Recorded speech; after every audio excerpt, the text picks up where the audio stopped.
സൈനലബ്ദീൻ കൂടി ചേരുന്നുണ്ട്. സൈഫിലേക്ക് പോവുകയാണ്. സൈഫ്, വലിയ രീതിയിലുള്ള പ്രതിഷേധം ഇന്നലെ തന്നെ MK സ്റ്റാലിൻ ഇതുമായി ബന്ധപ്പെട്ട് പങ്കുവച്ചിരുന്നു. വീഡിയോ സന്ദേശത്തിലൂടെ തീക്കളിയാണ് എന്നുള്ള ഭീഷണി തന്നെയായിരുന്നു. മുന്നറിയിപ്പാണെങ്കിൽ മുന്നറിയിപ്പായി തന്നെ നിങ്ങൾക്ക് അത് എടുക്കാമെന്നാണ് കേന്ദ്ര സർക്കാരിനോട് ഇന്നലെ അദ്ദേഹത്തിന്റെ വീഡിയോ സന്ദേശത്തിൽ അദ്ദേഹം പറഞ്ഞു വെച്ചത്. പക്ഷേ ഇന്ന് ഇരുണ്ട കാലഘട്ടത്തിലേക്ക് കൊണ്ടുപോകുന്ന കറുത്ത ചട്ടമാണ്. ആ കറുത്ത ചട്ടത്തിനെതിരെ കരിങ്കൊടി പ്രതിഷേധമാണ് നാളെ DMK സംസ്ഥാനത്തൊന്നാകെ ആഹ്വാനം ചെയ്തിരിക്കുന്നത്. ആ രീതിയിൽ വലിയ നിലപാടിലേക്ക് കടുപ്പിക്കുകയാണ് DMK. അതെ വിനിഷ, ഒരു തരത്തിലുള്ള വിട്ടുവീഴ്ചയ്ക്കും തയ്യാറായത് കടുത്ത പ്രതിഷേധത്തിലേക്ക് നീങ്ങുക എന്നുള്ളതാണ് DMK തീരുമാനിച്ചിരിക്കുന്നത്. അത് തമിഴ്നാടിന്റെ പാർലമെന്ററി രംഗത്തെ രാഷ്ട്രീയ പ്രാധാന്യത്തെ ഇല്ലാതാക്കി കളയുന്നതാണ് പുതിയ ബില്ല് എന്നുള്ളതാണ് ഏറ്റവും പ്രധാനപ്പെട്ട കാര്യം. വനിതാ സംവരണ ബില്ല് എന്നതിനപ്പുറത്തേക്ക് കടന്ന് മണ്ഡല പുനർനിർണയം വരുമ്പോൾ അത് ജനസംഖ്യാ നിയന്ത്രണം ഏർപ്പെടുത്തിയ ദക്ഷിണേന്ത്യൻ സംസ്ഥാനങ്ങളുണ്ട്. ഇപ്പോൾ നേരത്തെ സൂചിപ്പിച്ച പോലെ തന്നെ കേരളം, തമിഴ്നാട് അടക്കമുള്ള സംസ്ഥാനങ്ങൾ അത് കൃത്യമായിട്ട് ജനസംഖ്യാ നിയന്ത്രണം ഏർപ്പെടുത്തിയ സംസ്ഥാനങ്ങളാണ്.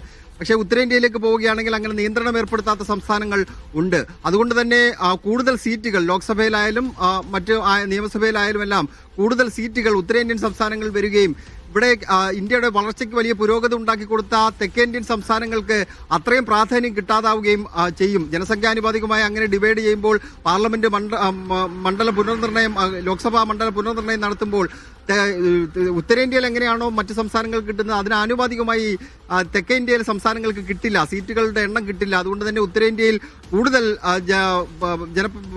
ജനപ്രതിനിധികൾ, BJP അനുകൂലിക്കുന്ന ജനപ്രതിനിധികൾ ഉണ്ടാകും. ഈ ആശങ്കയാണ് സ്റ്റാലിൻ പ്രധാനമായും പങ്കുവെക്കുന്നത്. അത് ഒരു ആദ്യഘട്ട പ്രതിഷേധം എന്ന നിലയിലാണ് ഇതിന് ആ തീരുമാനമെടുക്കുകയും അത് പ്രഖ്യാപിക്കുകയും ചെയ്തിരിക്കുന്നത്. ഇന്നിപ്പോൾ പ്രധാനമന്ത്രി ഉണ്ട്.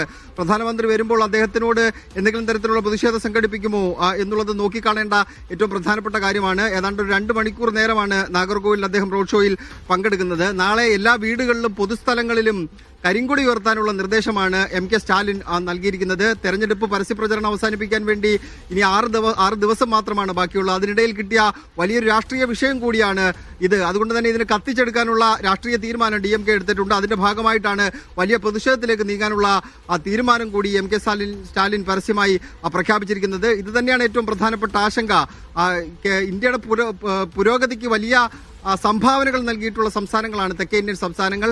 അങ്ങനെ മണ്ഡല പുനർനിർണയം വരുമ്പോൾ ആ സംസ്ഥാനങ്ങൾക്ക് സീറ്റുകളുടെ എണ്ണം കുറയുകയും അങ്ങനെ ഏതെങ്കിലും തരത്തിൽ രാജ്യത്തുടനീളം ജനസംഖ്യാ നിയന്ത്രണം ഏർപ്പെടുത്തണമെന്ന് പറഞ്ഞിട്ട് ഉത്തരേന്ത്യൻ സംസ്ഥാനങ്ങൾ അത് ഏർപ്പെടുത്താതിരിക്കുകയും ചെയ്യുമ്പോൾ അവർക്ക് കൂടുതൽ ജനപ്രതിനിധികളെ കിട്ടുകയും ചെയ്യും. അത് ശരിയല്ല എന്നുള്ള നിലപാട് DMK ആവർത്തിക്കുന്നുണ്ട്. നാളെ കഴിഞ്ഞതിന് ശേഷം കൂടുതൽ പ്രതിഷേധ പരിപാടികളിലേക്ക് നീങ്ങാം എന്നുള്ള ആലോചനയാണ് DMK കേന്ദ്രങ്ങളിൽ ഇപ്പോൾ നടക്കുന്നത്. വിനിഷ, ശരി. സൈഫ് സൈനലബ്ദീനാണ് തമിഴ്നാട്ടിൽ നിന്ന് വിശദാംശങ്ങൾ പങ്കുവച്ചത്.